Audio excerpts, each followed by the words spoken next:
Bonjour à tous, bonjour à toutes. Vous êtes sur New World TV, la télévision qui vous transforme. C'est l'heure de décryptage. Vous êtes plus précisément sur New World Info. Nous recevons, comme d'usage, Mamadou Diouf. Avec lui, nous allons parler de la Côte d'Ivoire. Gbagbo de plein pied en politique. Pour quel résultat? Mamadou Diouf, bonjour. Bonjour Michel. On a vu la sortie du président Laurent Gbagbo qui a convoqué les cadres du Front populaire ivoirien et la décision finale, c'est la création d'un nouveau parti politique. Il rentre selon vous encore en politique?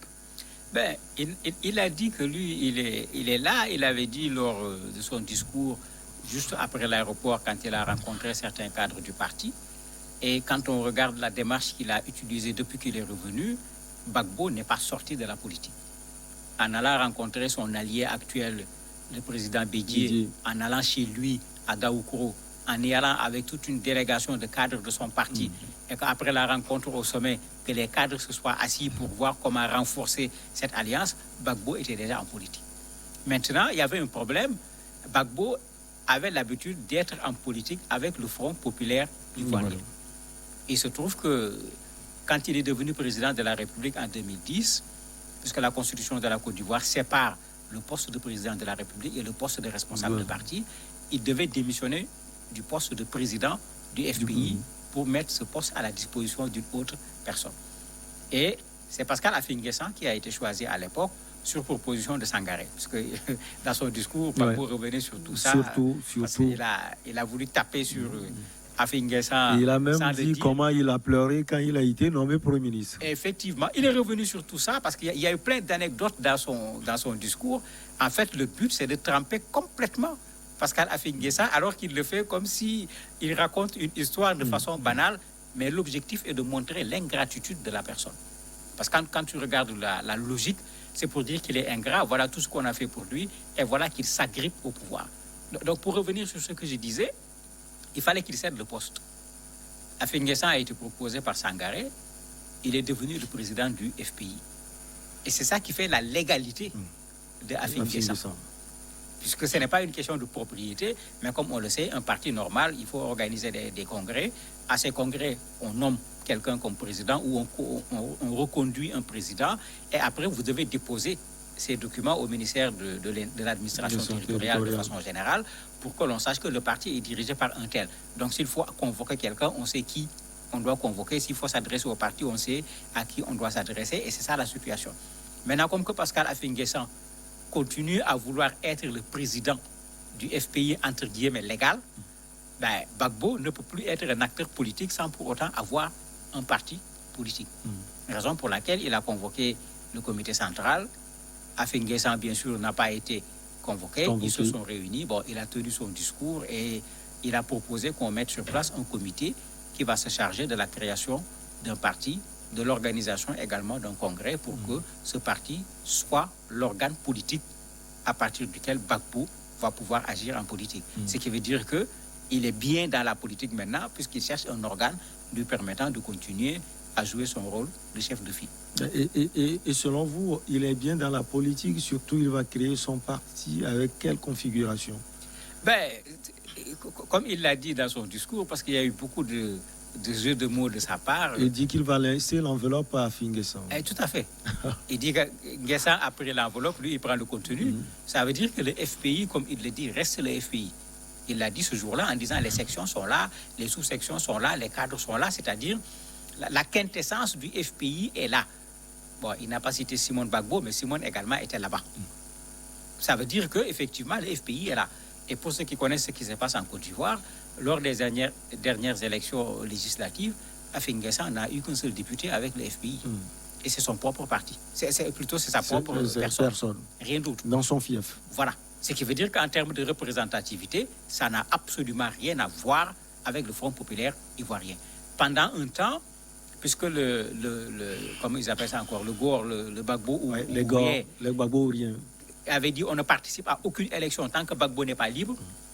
Certains du FPI avaient tendance à voter pour le FPI avec Affi-N'Guessan. Mais Gbagbo qui revient, qui refait de la politique, qui dit clairement je reprends ma place, il est clair qu'il a déjà perdu plein de choses. il va en perdre davantage, surtout que Gbagbo l'a vraiment descendu en règle pendant ce discours où il est revenu sur la création du parti en montrant que le parti est né en 1982.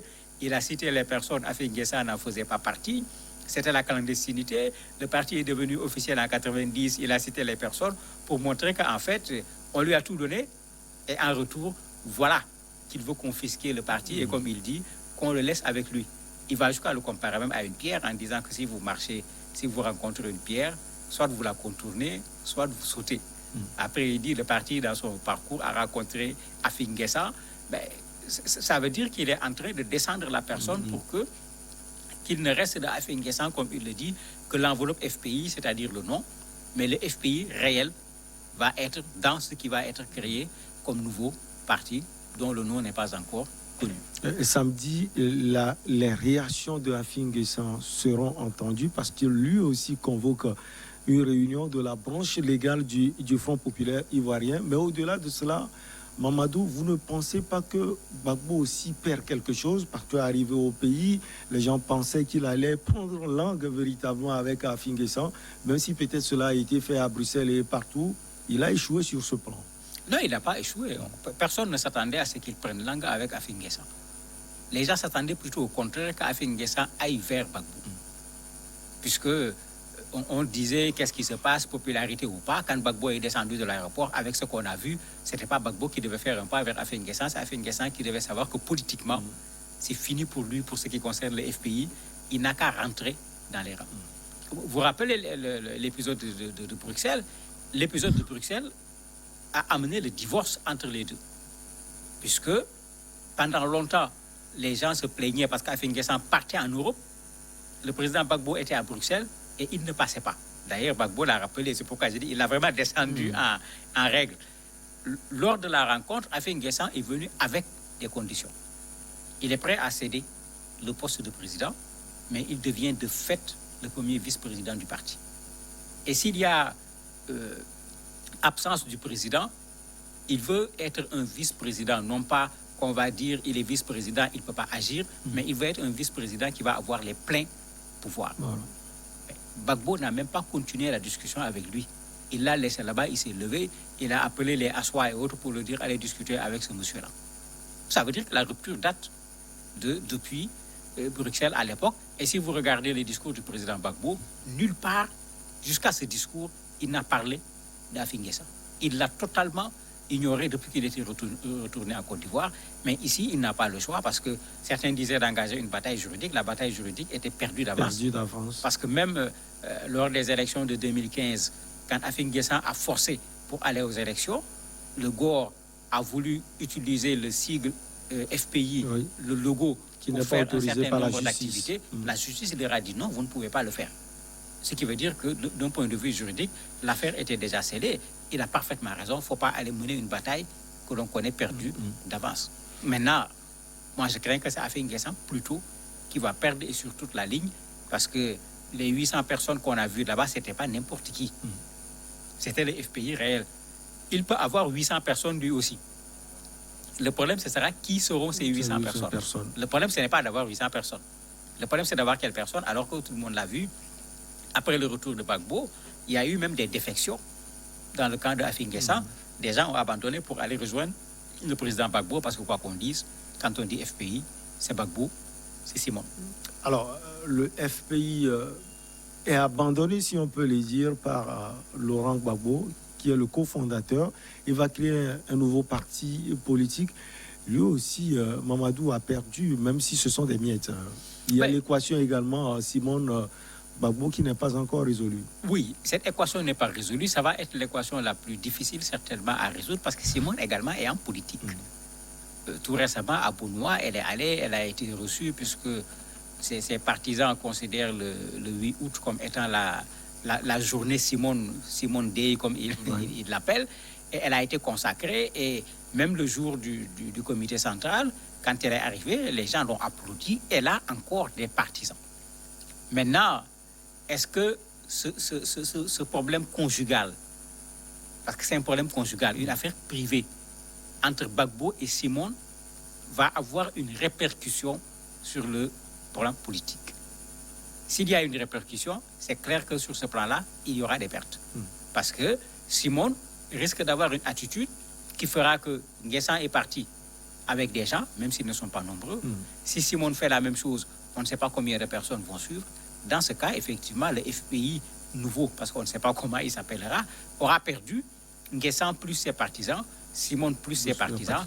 À l'heure actuelle, je ne crois pas que ça soit la meilleure chose pour le FPI. Je crois que si Gbagbo reste dans sa lettre, parce que c'est la lettre que l'avocat avait envoyée, il veut qu'on règle ce truc-là de façon amicale, ça pourrait permettre à Gbagbo et Simone, même s'ils ne sont plus de façon conjugale ensemble, à pouvoir continuer dans le même parti, parce qu'un parti, ce n'est pas une affaire de mari et de femme, c'est plutôt une affaire d'idées, de principes et de projets de société. Gbagbo serait en plein pied dans la politique. Pour quel résultat selon vous? Difficile à dire pour le moment, parce que ça fait 10 ans qu'il ne s'est pas présenté à des élections. Mais si on regarde ce qui s'est passé avec les élections législatives, ce qu'ils ont pu obtenir avec EDS, puisqu'ils ont créé une certaine coalition avec le parti PDC et RDA en particulier, ça veut dire que le FPI est encore là avec ses militants. Et ça, c'était sans la présence de Gbagbo, parce qu'il n'était pas encore de retour en Côte d'Ivoire. En principe, avec sa présence, s'ils vont à des élections, ils devraient avoir un résultat encore meilleur. Le problème, c'est de savoir quel sera véritablement le positionnement de Gbagbo. Il est en coalition avec Bédié, on l'a vu avec le président Ouattara tout souriant, mais pour ceux qui connaissent Gbagbo, il ne dira jamais où il va. Il va tout simplement surprendre tout le monde quand il va sortir pour faire son positionnement, après avoir fait des calculs en bon homme politique et connaissant bien également la réalité ivoirienne. Merci beaucoup à vous, Mamadou Diouf. On va marquer une petite pause et on revient pour la suite.